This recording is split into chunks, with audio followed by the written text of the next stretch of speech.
उत्तर प्रदेश में नई सरकार के गठन का समय नज़दीक आ रहा है और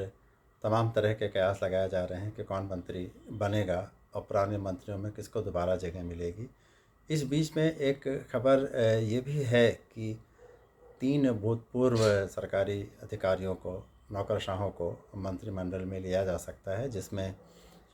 2 आईपीएस ऑफिसर्स राजेश्वर सिंह और असीम अरुण हैं और एक ए के शर्मा है, जो कि काफ़ी समय पहले केंद्र सरकार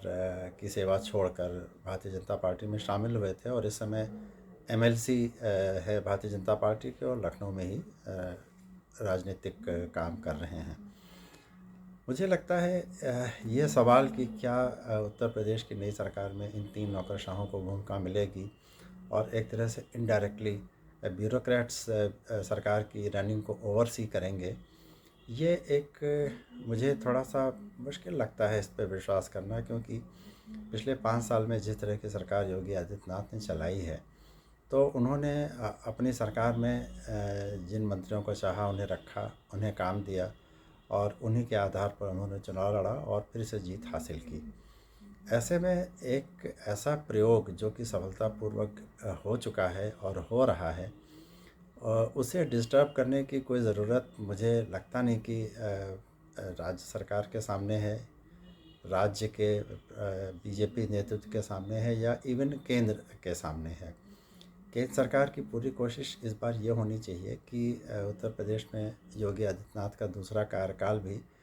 बिना किसी विघ्न के, बिना किसी मुसीबत के, बिना किसी टेंशन के सफलतापूर्वक चले और ऐसे में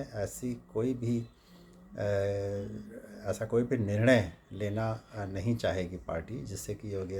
आदित्यनाथ को सरकार अपनी तरह से चलाने में कोई कठिनाई आए। हाँ, अगर वो स्वयं इन तीनों में से या किन्हीं 2 को या किन्हीं एक को मंत्री बनाना चाहते हैं, क्योंकि इनका उनके ऊपर भरोसा है, जैसा कि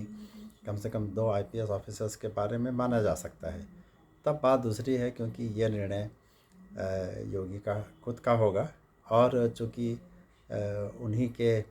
द्वारा हेड किए गए कैंपेन में ये चुनाव जीता भी गया था,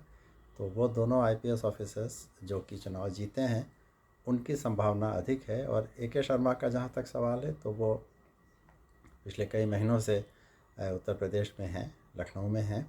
और उनके बारे में तमाम तरह की बातें होती रहती हैं और अगर केंद्र सरकार चाहेगी कि कोई भी मंत्री बने तो योगी। उत्तर प्रदेश की जनता ने जिस तरीके से भारतीय जनता पार्टी को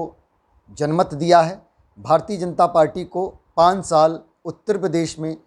जो घोषणाएं करी हैं उनको पूरा करने के लिए उनको जनमत मिला हुआ है। उत्तर प्रदेश की जनता और कांग्रेस पार्टी ये चाहती है कि भारतीय जनता पार्टी 2022 में जो उन्होंने घोषणाएं करी हैं, अपने घोषणा पत्र में उन्होंने जिन जिन वादों को कहा है उनको पूरा करे। ये उत्तर प्रदेश की जनता की भी